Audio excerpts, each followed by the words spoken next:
A profound change has taken place in the world of thought. The pews are trying to set themselves somewhat above the pulpit. The layman discusses theology with the minister and smiles. Christians excuse themselves for belonging to the church by denying a part of the creed. The idea is abroad that they who know the most of nature believe the least about theology. The sciences are regarded as infidels and facts as scoffers. Thousands of most excellent people avoid churches, and, with few exceptions, only those attend prayer meetings who wish to be alone. The pulpit is losing because the people are growing. Of course, it is still claimed that we are a Christian people, indebted to something called Christianity for all the progress we have made. There is still a vast difference of opinion as to what Christianity really is, although many warring sects have been discussing that question with fire and sword through centuries of creed and crime. Every new sect has been denounced at its birth as illegitimate, as a something born out of orthodox wedlock and that should have been allowed to perish on the steps where it was found. Of the relative merits of the various denominations, it is sufficient to say that each claims to be right. Among the evangelical churches there is a substantial agreement upon what they consider the fundamental truths of the gospel. These fundamental truths, as I understand them, are that there is a personal God, the creator of the material universe, that he made man from dust, and woman from part of the man, that the man and woman were tempted by the devil, that they were turned out of the Garden of Eden, that, about 1500 years afterward, God's patience having been exhausted by the wickedness of mankind, he drowned his children with the exception of 8 persons, that afterward he selected from their descendants Abraham, and through him the Jewish people, that he gave laws to these people, and tried to govern them in all things, that he made known his will in many ways, that he wrought a vast number of miracles, that he inspired men to write the Bible, that, in the fullness of time, it having been found impossible to reform man, this God came upon earth as a child born of the Virgin Mary, that he lived in Palestine, that he preached for about 3 years, going from place to place, occasionally raising the dead, curing the blind and the halt, that he was crucified, for the crime of blasphemy as the Jews supposed, but that as a matter of fact he was offered as a sacrifice for the sins of all who might have faith in him, that he was raised from the dead, and ascended into heaven where he now is, making intercession for his followers, that he will forgive the sins of all who believe in him, and that those who do not believe will be consigned to the dungeons of eternal pain. These, it may be with the addition of the sacraments of baptism and the Last Supper, constitute what is generally known as the Christian religion. It is most cheerfully admitted that a vast number of people not only believe these things, but hold them in exceeding reverence, and imagine them to be of the utmost importance to mankind. They regard the Bible as the only light that God has given for the guidance of his children, that it is the one star in nature's sky, the foundation of all morality, of all law, of all order, and of all individual and national progress. They regard it as the only means we have for ascertaining the will of God, the origin of man, and the destiny of the soul. It is needless to inquire into the causes that have led so many people to believe in the inspiration of the Scriptures. In my opinion, they were and are mistaken, and the mistake has hindered, in countless ways, the civilization of man. The Bible has been the fortress and defense of nearly every crime. No civilized country could reenact its laws, and in many respects its moral code is abhorrent to every good and tender man. It is admitted that many of its precepts are pure, that many of its laws are wise and just, and that many of its statements are absolutely true. Without desiring to hurt the feelings of anybody, I propose to give a few reasons for thinking that a few passages, at least, in the Old Testament, are the product of a barbarous people. In all civilized countries it is not only admitted, but it is passionately asserted, that slavery is and always was a hideous crime, that a war of conquest is simply murder, that polygamy is the enslavement of woman, the degradation of man, and the destruction of home, that nothing is more infamous than the slaughter of decrepit men, of helpless women, and of prattling babes, that captured maidens should not be given to soldiers, that wives should not be stoned to death on account of their religious opinions, and that the death penalty ought not to be inflicted for a violation of the Sabbath. We know that there was a time in the history of almost every nation when slavery, polygamy, and wars of extermination were regarded as divine institutions, when women were looked upon as beasts of burden, and when, among some people, it was considered the duty of the husband to murder the wife for differing with him on the subject of religion. Nations that entertain these views today are regarded as savage, and probably, with the exception of the South Sea Islanders, the Fijis, some citizens of Delaware, and a few tribes in Central Africa, no human beings can be found degraded enough to agree upon these subjects with the Jehovah of the ancient Jews. The only evidence we have, or can have, that a nation has ceased to be savage is the fact that it has abandoned these doctrines.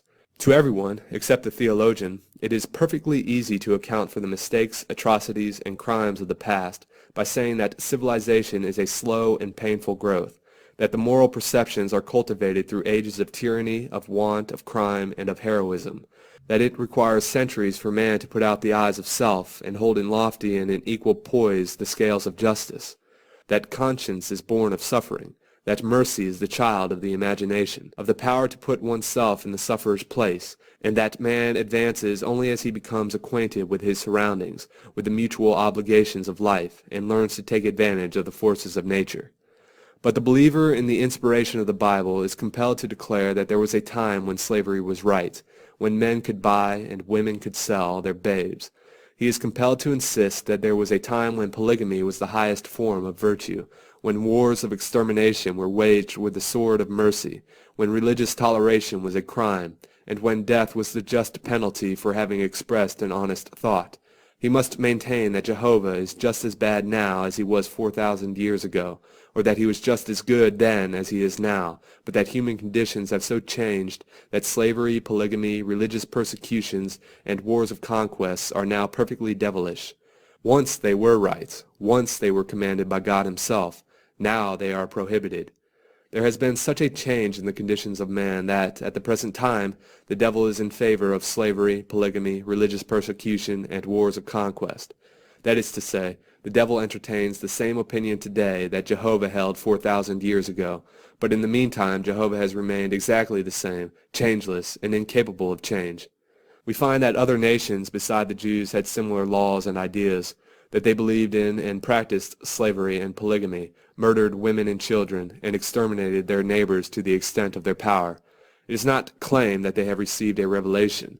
It is admitted that they had no knowledge of the true God, and yet by a strange coincidence they practiced the same crimes, of their own motion, that the Jews did by the command of Jehovah. From this it would seem that man can do wrong without a special revelation. It will hardly be claimed at this day that the passages in the Bible upholding slavery, polygamy, war, and religious persecution are evidences of the inspiration of that book. Suppose that there had been nothing in the Old Testament upholding these crimes. Would any modern Christian suspect that it was not inspired on account of the omission? Suppose that there had been nothing in the Old Testament but laws in favor of these crimes. Would any intelligent Christian now contend that it was the work of the true God? If the devil had inspired a book, will some believer in the doctrine of inspiration tell us in what respect, on the subjects of slavery, polygamy, war, and liberty, it would have differed from some parts of the Old Testament? Suppose that we should now discover a Hindu book of equal antiquity with the Old Testament, containing a defense of slavery, polygamy, wars of extermination, and religious persecution. Would we regard it as evidence that the writers were inspired by an infinitely wise and merciful God? As most other nations at that time practiced these crimes, and as the Jews would have practiced them all, even if left to themselves, one could hardly see the necessity of any inspired commands upon these subjects. Is there a believer in the Bible who does not wish that God, amid the thunders and lightnings of Sinai, had distinctly said to Moses that man should not own his fellow man, that women should not sell their babes, that men should be allowed to think and investigate for themselves, and that the sword should never be unsheathed to shed the blood of honest men? Is there a believer in the world who would not be delighted to find that every one of these infamous passages are interpolations, and that the skirts of God were never reddened by the blood of maiden, wife, or babe? Is there a believer who does not regret that God commanded a husband to stone his wife to death for suggesting the worship of the sun or moon? Surely, the light of experience is enough to tell us that slavery is wrong, that polygamy is infamous, and that murder is not a virtue.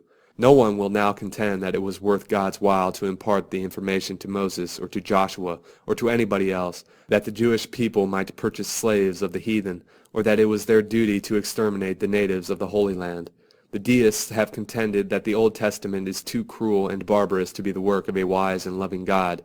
To this, the theologians have replied that nature is just as cruel, that the earthquake, the volcano, the pestilence and storm are just as savage as the Jewish God, and to my mind this is a perfect answer. Suppose that we knew that after inspired men had finished the Bible, the devil got possession of it and wrote a few passages. What part of the sacred scriptures would Christians now pick out as being probably his work? Which of the following passages would naturally be selected as having been written by the devil? Love thy neighbor as thyself? Or kill all the males among the little ones, and kill every woman, but all the women, children, keep alive for yourselves? It may be that the best way to illustrate what I have said of the Old Testament is to compare some of the supposed teachings of Jehovah with those of persons who never read an inspired line, and who lived and died without having received the light of revelation. Nothing can be more suggestive than a comparison of the ideas of Jehovah, the inspired words of the one claimed to be the infinite God as recorded in the Bible, with those that have been expressed by men who, all admit, received no help from heaven. In all ages of which any record has been preserved, there have been those who gave their ideas of justice, charity, liberty, love, and law. Now, if the Bible is really the work of God, it should contain the grandest and sublimest truths. It should, in all respects, excel the works of man. Within that book should be found the best and loftiest definitions of justice, the truest conceptions of human liberty, the clearest outlines of duty, the tenderest, the highest, and the noblest thoughts, not that the human mind has produced, but that the human mind is capable of receiving. Upon every page should be found the luminous evidence of its divine origin. Unless it contains grander and more wonderful things than man has written, we are not only justified in saying, but we are compelled to say, that it was written by no being superior to man. It may be said that it is unfair to call attention to certain bad things in the Bible, while the good are not so much as mentioned. To this it may be replied that a divine being would not put bad things in a book. Certainly a being of infinite intelligence, power, and goodness could never fall below the ideal of depraved and barbarous man. It will not do, after we find that the Bible upholds what we now call crimes, to say that it is not verbally inspired. If the words are not inspired, what is? It may be said that the thoughts are inspired, but this would include only the thoughts expressed without words. If ideas are inspired, they must be contained in and expressed only by inspired words. That is to say, the arrangement of the words with relation to each other must have been inspired. For the purpose of this perfect arrangement, the writers, according to the Christian world, were inspired. Were some sculptor inspired of God to make a statue perfect in its every part, we would not say that the marble was inspired, but the statue. The relation of part to part, the married harmony of form and function. The language, the words, take the place of the marble, and it is the arrangement of these words that Christians claim to be inspired. If there is one uninspired word, that is, one word in the wrong place or a word that ought not to be there, to that extent the Bible is an uninspired book. The moment it is admitted that some words are not, in their arrangement as to other words, inspired, then, unless with absolute certainty these words can be pointed out, a doubt is cast on all the words the book contains. If it was worth God's while to make a revelation to man at all, it was certainly worth his while to see to it that it was correctly made. He would not have allowed the ideas and mistakes of pretended prophets and designing priests to become so mingled with the original text that it is impossible to tell where he ceased and where the priests and prophets began. Neither will it do to say that God adapted his revelation to the prejudices of mankind. Of course it was necessary for an infinite being to adapt his revelation to the intellectual capacity of man, but why should God confirm a barbarian in his prejudices? Why should he fortify a heathen in his crimes? If a revelation is of any importance whatever, it is to eradicate prejudices from the human mind. It should be a lever with which to raise the human race. Theologians have exhausted their ingenuity in finding excuses for God. It seems to me that they would be better employed in finding excuses for men. They tell us that the Jews were so cruel and ignorant that God was compelled to justify, or nearly to justify, many of their crimes in order to have any influence with them whatever. They tell us that if he had declared slavery and polygamy to be criminal, the Jews would have refused to receive the 10 Commandments. They insist that, under the circumstances, God did the best he could, that his real intention was to lead them along slowly, step by step, so that, in a few hundred years, they would be induced to admit that it was hardly fair to steal a babe from its mother's breast. It has always seemed reasonable that an infinite God ought to have been able to make man grand enough to know, even without a special revelation, that it is not altogether right to steal the labor or the wife or the child of another. When the whole question is thoroughly examined, the world will find that Jehovah had the prejudices, the hatreds, and the superstitions of his day. If there is anything of value, it is liberty. Liberty is the air of the soul, the sunshine of life. Without it, the world is a prison, and the universe an infinite dungeon. If the Bible is really inspired, Jehovah commanded the Jewish people to buy the children of the strangers that sojourned among them, and ordered that the children thus bought should be an inheritance for the children of the Jews, and that they should be bondmen and bondwomen forever. Yet Epictetus, a man to whom no revelation was ever made, a man whose soul followed only the light of nature, and who had never heard of the Jewish God, was great enough to say, "Will you not remember that your servants are by nature your brothers, the children of God? In saying that you have bought them, you look down on the earth and into the pit, on the wretched law of men long since dead, but you see not the laws of the gods." We find that Jehovah, speaking to his chosen people, assured them that their bondmen and their bondmaids must be of the heathen that were round about them. "Of them," said Jehovah, "shall ye buy bondman and bondmaid." And yet Cicero, a pagan, Cicero who had never been enlightened by reading the Old Testament, had the moral grandeur to declare, "They who say that we should love our fellow citizens, but not foreigners, destroy the universal brotherhood of mankind, with which benevolence and justice would perish forever." If the Bible is inspired, Jehovah, God of all worlds, actually said, "And if a man smite his servant or his maid with a rod, and he die under his hand, he shall be surely punished. Notwithstanding, if he continue a day or two, he shall not be punished, for he is his money." And yet Zeno, founder of the Stoics, centuries before Christ was born, insisted that no man could be the owner of another, and that the title was bad, whether the slave had become so by conquest or by purchase.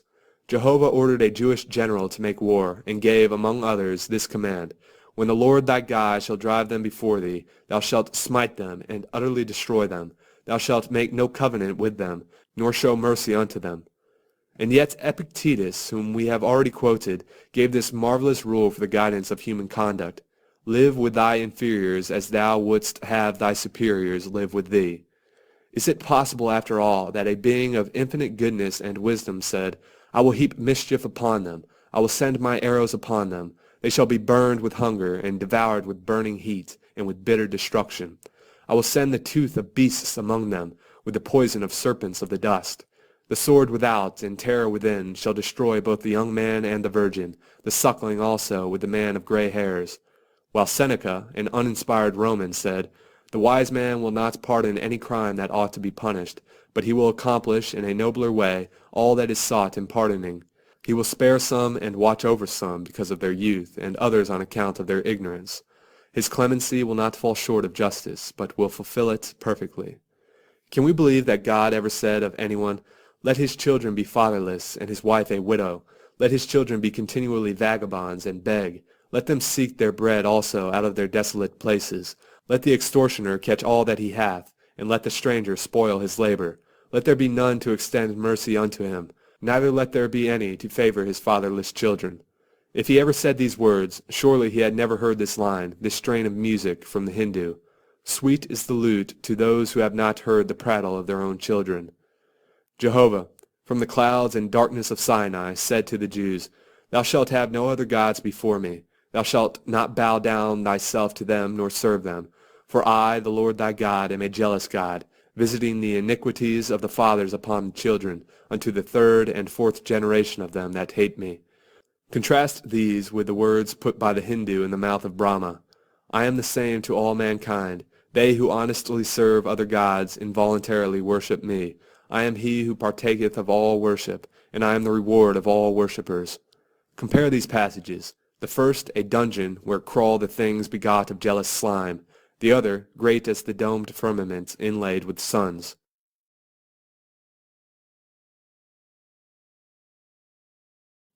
Waiving the contradictory statements in the various books of the New Testament, leaving out of the question the history of the manuscripts, saying nothing about the errors in translation and the interpolations made by the Fathers, and admitting, for the time being, that the books were all written at the times claimed, and by the persons whose names they bear, the questions of inspiration, probability, and absurdity still remain.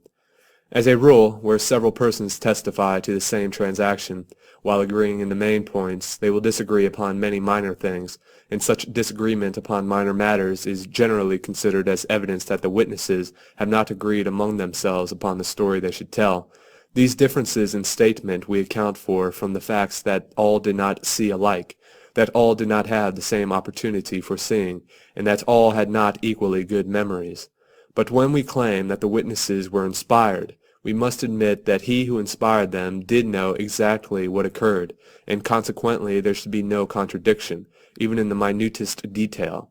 The accounts should be not only substantially, but they should be actually the same. It is impossible to account for any differences or any contradictions except from the weaknesses of human nature, and these weaknesses cannot be predicated of divine wisdom. Why should there be more than one correct account of anything? Why were 4 Gospels necessary? One inspired record of all that happened ought to be enough. One great objection to the Old Testament is the cruelty said to have been commanded by God, but all the cruelties recounted in the Old Testament ceased with death. The vengeance of Jehovah stopped at the portal of the tomb. He never threatened to avenge himself upon the dead, and not one word, from the first mistake in Genesis to the last curse of Malachi, contains the slightest intimation that God will punish in another world. It was reserved for the New Testament to make known the frightful doctrine of eternal pain. It was the teacher of universal benevolence who rent the veil between time and eternity, and fixed the horrified gaze of man on the lurid gulfs of hell. Within the breast of non-resistance was coiled the worm that never dies. One great objection to the New Testament is that it bases salvation upon belief. This at least is true of the Gospel according to John, and of many of the epistles. I admit that Matthew never heard of the atonement, and died utterly ignorant of the scheme of salvation. I also admit that Mark never dreamed that it was necessary for a man to be born again, that he knew nothing of the mysterious doctrine of regeneration, and that he never even suspected that it was necessary to believe anything. In the 16th chapter of Mark we are told that he that believeth and is baptized shall be saved, but he that believeth not shall be damned. But this passage has been shown to be an interpolation, and consequently not a solitary word is found in the Gospel according to Mark upon the subject of salvation by faith. The same is also true of the Gospel of Luke. It says not one word as to the necessity of believing in Jesus Christ, not one word as to the atonement, not one word upon the scheme of salvation, and not the slightest hint that it is necessary to believe anything here in order to be happy hereafter. And I here take occasion to say that with most of the teachings of the Gospels of Matthew, Mark, and Luke I most heartily agree. The miraculous parts must, of course, be thrown aside. I admit that the necessity of belief, the atonement, and the scheme of salvation are all set forth in the Gospel of John, a gospel, in my opinion, not written until long after the others. According to the prevailing Christian belief, the Christian religion rests upon the doctrine of the atonement. If this doctrine is without foundation, if it is repugnant to justice and mercy, the fabric falls. We are told that the first man committed a crime for which all his posterity are responsible. In other words, that we are accountable and can be justly punished for a sin we never in fact committed. This absurdity was the father of another, namely, that a man can be rewarded for a good action done by another. God, according to the modern theologians, made a law with the penalty of eternal death for its infraction. All men, they say, have broken that law. In the economy of heaven, this law had to be vindicated. This could be done by damning the whole human race. Through what is known as the atonement, the salvation of a few was made possible.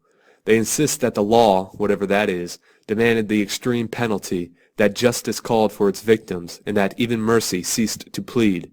Under these circumstances, God, by allowing the innocent to suffer, satisfactorily settled with the law, and allowed a few of the guilty to escape. The law was satisfied with this arrangement. To carry out this scheme, God was born as a babe into this world. He grew in stature and increased in knowledge. At the age of 33, after having lived a life filled with kindness, charity, and nobility, after having practiced every virtue, he was sacrificed as an atonement for man. It is claimed that he actually took our place and bore our sins and our guilt, that in this way the justice of God was satisfied, and that the blood of Christ was an atonement, an expiation, for the sins of all who might believe in him. Under the Mosaic dispensation there was no remission of sin except through the shedding of blood. If a man committed certain sins, he must bring to the priest a lamb, a bullock, a goat, or a pair of turtle doves. The priest would lay his hands upon the animal, and the sin of the man would be transferred. Then the animal would be killed in the place of the real sinner, and the blood thus shed and sprinkled upon the altar would be an atonement. In this way Jehovah was satisfied. The greater the crime, the greater the sacrifice. The more blood, the greater the atonement. There was always a certain ratio between the value of the animal and the enormity of the sin. The most minute directions were given about the killing of these animals, and about the sprinkling of their blood. Every priest became a butcher, and every sanctuary a slaughterhouse. Nothing could be more utterly shocking to a refined and loving soul. Nothing could have been better calculated to harden the heart than this continual shedding of innocent blood. This terrible system is supposed to have culminated in the sacrifice of Christ. His blood took the place of all other. It is necessary to shed no more. The law at last is satisfied, satiated, surfeited. The idea that God wants blood is at the bottom of the atonement, and rests upon the most fearful savagery. How can sin be transferred from men to animals, and how can the shedding of the blood of animals atone for the sins of men? The Church says that the sinner is in debt to God, and that the obligation is discharged by the Savior. The best that can possibly be said of such a transaction is that the debt is transferred, not paid. The truth is that a sinner is in debt to the person he has injured. If a man injures his neighbor, it is not enough for him to get the forgiveness of God, but he must have the forgiveness of his neighbor. If a man puts his hand in the fire, and God forgives him, his hand will smart exactly the same. You must, after all, reap what you sow. No God can give you wheat when you sow tears, and no devil can give you tears when you sow wheat. There are in nature neither rewards nor punishments. There are consequences. The life of Christ is worth its example, its moral force, its heroism of benevolence. To make innocents suffer is the greatest sin. How then is it possible to make the suffering of the innocent a justification for the criminal? Why should a man be willing to let the innocent suffer for him? Does not the willingness show that he is utterly unworthy of the sacrifice? Certainly, no man would be fit for heaven who would consent that an innocent person should suffer for his sin. What would we think of a man who would allow another to die for a crime that he himself had committed? What would we think of a law that allowed the innocent to take the place of the guilty? Is it possible to vindicate a just law by inflicting punishment on the innocent? Would not that be a second violation instead of a vindication? If there was no general atonement until the crucifixion of Christ, what became of the countless millions who died before that time? And it must be remembered that the blood shed by the Jews was not for other nations. Jehovah hated foreigners. The Gentiles were left without forgiveness. What has become of the millions who have died since, without having heard of the atonement? What becomes of those who have heard but have not believed? It seems to me that the doctrine of the atonement is absurd, unjust, and immoral. Can a law be satisfied by the execution of the wrong person? When a man commits a crime, the law demands his punishment, not that of a substitute. And there can be no law, human or divine, that can be satisfied by the punishment of a substitute.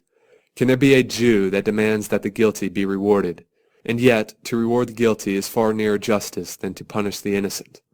According to the Orthodox theology, there would have been no heaven had no atonement been made. All the children of men would have been cast into hell forever.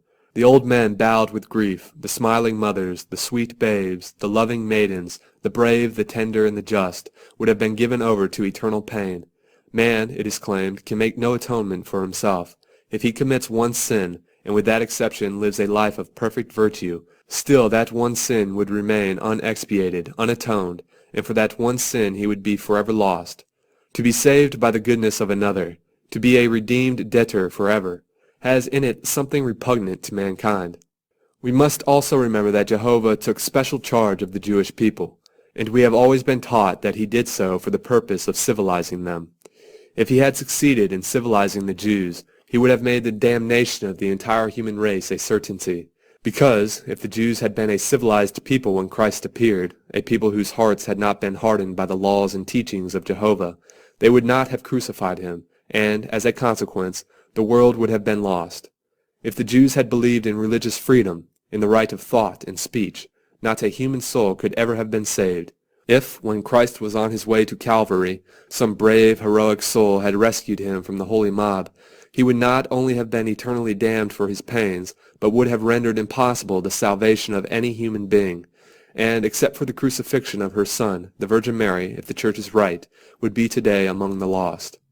In countless ways, the Christian world has endeavored for nearly 2,000 years to explain the atonement, and every effort has ended in an admission that it cannot be understood, and a declaration that it must be believed.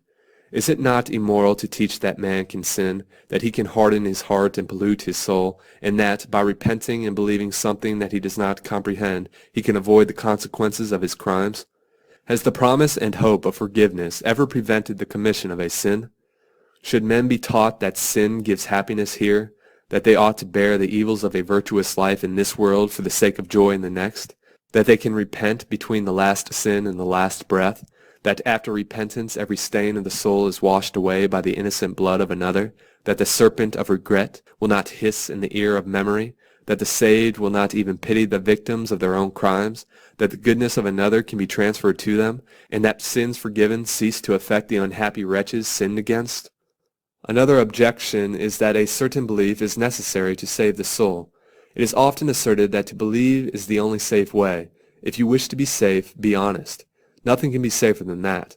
No matter what his belief may be, no man, even in the hour of death, can regret having been honest. It never can be necessary to throw away your reason to save your soul. A soul without reason is scarcely worth saving. There is no more degrading doctrine than that of mental non-resistance. The soul has a right to defend its castle, the brain, and he who waives that right becomes a serf and slave.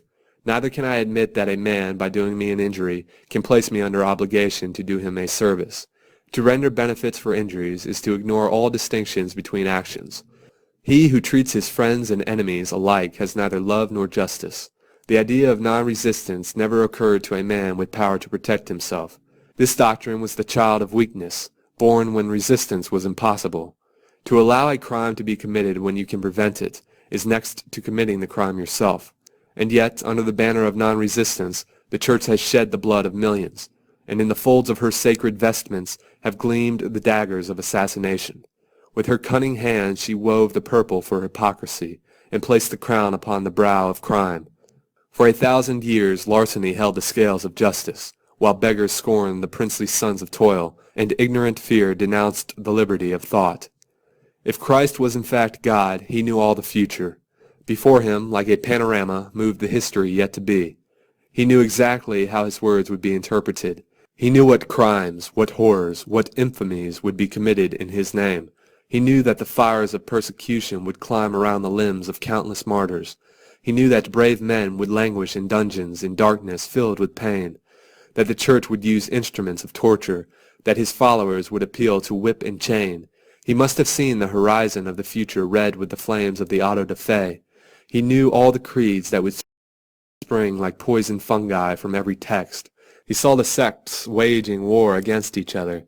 He saw thousands of men, under the orders of priests, building dungeons for their fellow men. He saw them using instruments of pain. He heard the groans, saw the faces white with agony, the tears, the blood, heard the shrieks and sobs of all the moaning, martyred multitudes. He knew that commentaries would be written on his words with swords, to be read by the light of faggots. He knew that the Inquisition would be born of teachings attributed to him. He saw all the interpolations and falsehoods that hypocrisy would write and tell. He knew that above these fields of death, these dungeons, these burnings, for 1,000 years would float the dripping banner of the cross. He knew that in his name his followers would trade in human flesh, that cradles would be robbed, and women's breasts unbabed for gold, and yet he died with voiceless lips. Why did he fail to speak? Why did he not tell his disciples, and through them the world, that man should not persecute for opinion's sake his fellow man? Why did he not cry, "You shall not persecute in my name, you shall not burn and torment those who differ from you in creed"? Why did he not plainly say, "I am the Son of God"? Why did he not explain the doctrine of the Trinity? Why did he not tell the manner of baptism that was pleasing to him? Why did he not say something positive, definite, and satisfactory about another world? Why did he not turn the tear-stained hope of heaven to the glad knowledge of another life? Why did he go dumbly to his death, leaving the world to misery and to doubt? He came, they tell us, to make a revelation. And what did he reveal? Love thy neighbor as thyself? That was in the Old Testament. Love God with all thy heart? That was in the Old Testament. Return good for evil? That was said by Buddha 700 years before he was born. Do unto others as ye would that they should do unto you? That was the doctrine of Lao Tzu. Did he come to give a rule of action? Zoroaster had done this long before. Whenever thou art in doubt as to whether an action is good or bad, abstain from it. Did he come to teach us of another world? The immortality of the soul had been taught by Hindus, Egyptians, Greeks, and Romans hundreds of years before he was born. Long before, the world had been told by Socrates that one who is injured ought not to return the injury, for on no account can it be right to do an injustice, and it is not right to return an injury or to do evil to any man, however much we may have suffered from him. And Cicero had said, "Let us not listen to those who think that we ought to be angry with our enemies, and who believe this to be great and manly. Nothing is more praiseworthy, nothing so clearly shows a great and noble soul, as clemency and readiness to forgive." Is there anything nearer perfect than this from Confucius? For benefits, return benefits. For injuries, return justice without any admixture of revenge. The dogma of eternal punishment rests upon passages in the New Testament. This infamous belief subverts every idea of justice. Around the angel of immortality, the Church has coiled this serpent. A finite being can neither commit an infinite sin nor a sin against the infinite. A being of infinite goodness and wisdom has no right, according to the human standard of justice, to create any being destined to suffer eternal pain. A being of infinite wisdom would not create a failure, and surely a man destined to everlasting agony is not a success. How long, according to the universal benevolence of the New Testament, can a man be reasonably punished in the next world for failing to believe something unreasonable in this? Can it be possible that any punishment can endure forever? Suppose that every flake of snow that ever fell was a figure 9, and that the first flake was multiplied by the second, and that product by the third, and so on to the last flake. And then suppose that this total should be multiplied by every drop of rain that ever fell, calling each drop a figure 9, and that total by each blade of grass that ever helped to weave a carpet for the earth, calling each blade a figure 9, and that again by every grain of sand on every shore, so that the grand total would make a line of 9 so long that it would require millions upon millions of years for light, traveling at the rate of 185,000 miles per second to reach the end. And suppose further that each unit in this almost infinite total stood for billions of ages. Still that vast and almost endless time, measured by all the years beyond, is as one flake, one drop, one leaf, one blade, one grain, compared with all the flakes and drops and leaves and blades and grains. Upon love's breast the Church has placed the eternal asp. And yet, in the same book in which is taught the most infamous of doctrines, we are assured that the Lord is good to all, and his tender mercies are over all his works. So far as we know, man is the author of all books. If a book had been found on the earth by the first man, he might have regarded it as the work of God. But as men were here a good while before any books were found, and as man has produced a great many books, the probability is that the Bible is no exception. Most nations, at the time the Old Testament was written, believed in slavery, polygamy, wars of extermination, and religious persecution. And it is not wonderful that the book contained nothing contrary to such belief. The fact that it was in exact accord with the morality of its time proves that it was not the product of any being superior to man. The inspired writers upheld or established slavery, countenanced polygamy, commanded wars of extermination, and ordered the slaughter of women and babes. In these respects they were precisely like the uninspired savages by whom they were surrounded. They also taught and commanded religious persecution as a duty, and visited the most trivial offenses with the punishment of death. In these particulars they were in exact accord with their barbarian neighbors. They were utterly ignorant of geology and astronomy, and knew no more of what had happened than of what would happen. And, so far as accuracy is concerned, their history and prophecy were about equal. In other words, they were just as ignorant as those who lived and died in nature's night. Does any Christian believe that if God were to write a book now, he would uphold the crimes commanded in the Old Testament? Has Jehovah improved? Has infinite mercy become more merciful? Has infinite wisdom intellectually advanced? Will anyone claim that the passages upholding slavery have liberated mankind?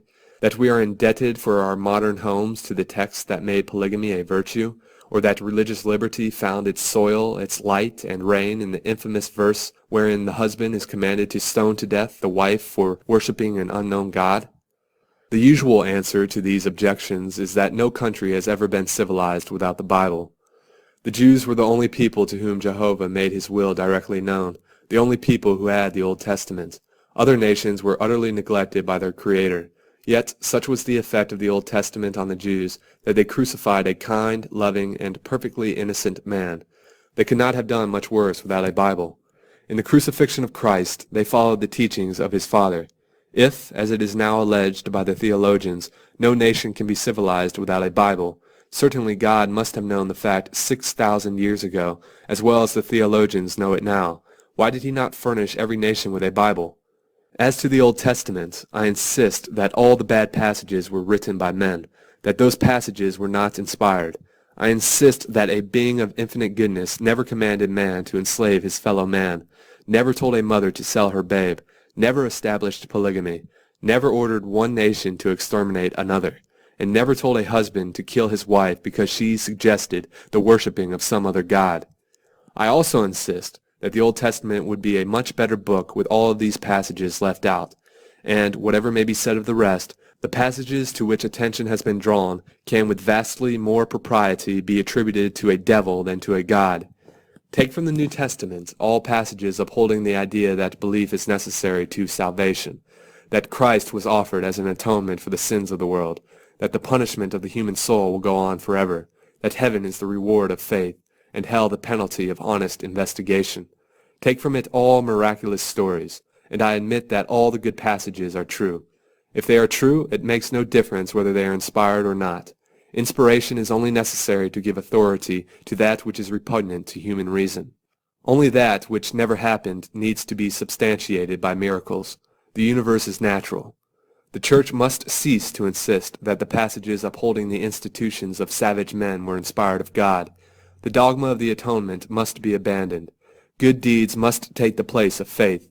The savagery of eternal punishment must be renounced. Credulity is not a virtue, and investigation is not a crime.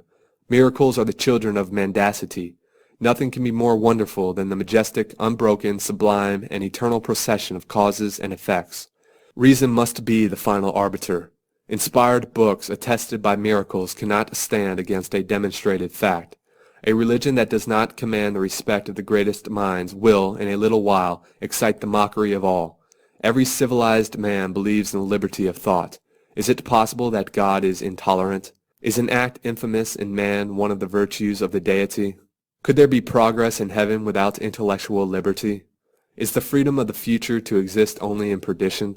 Is it not, after all, barely possible that a man acting like Christ can be saved? Is a man to be eternally rewarded for believing according to evidence, without evidence, or against evidence? Are we to be saved because we are good, or because another was virtuous? Is credulity to be winged and crowned, while honest doubt is chained and damned?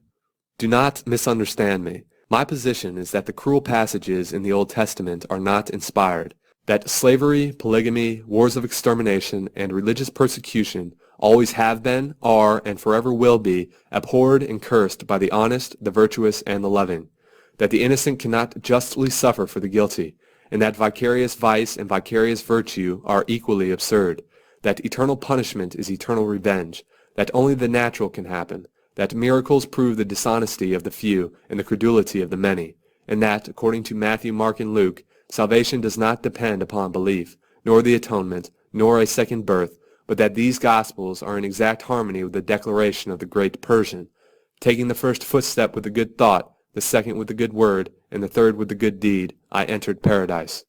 The dogmas of the past no longer reach the level of the highest thought, nor satisfy the hunger of the heart, while dusty faiths, embalmed and sepulchred in ancient texts, remain the same, the sympathies of men enlarge. The brain no longer kills its young. The happy lips give liberty to honest thoughts. The mental firmament expands and lifts. The broken clouds drift by. The hideous dreams, the foul, misshapen children of the monstrous night, dissolve and fade.